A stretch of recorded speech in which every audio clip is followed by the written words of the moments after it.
Hello mga kasisi! For today's video, ayan, you see naman, nakita nyo busy ako sa ito.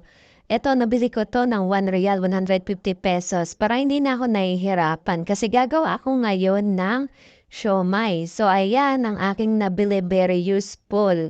So ayan, pinaghalo ko dyan yung carrot, sibuyas at bawang.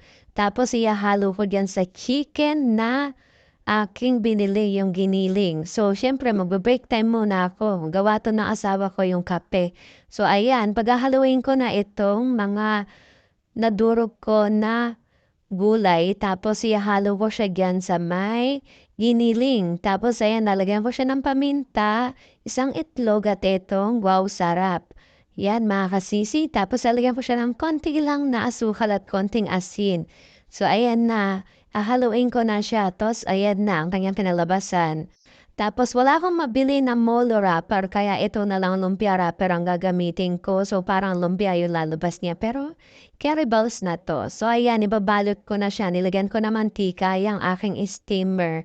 Sa rice cooker ko siya ilulutuin. I-steam ko muna siya kasi gusto ng asawa ko yung ini-steam muna.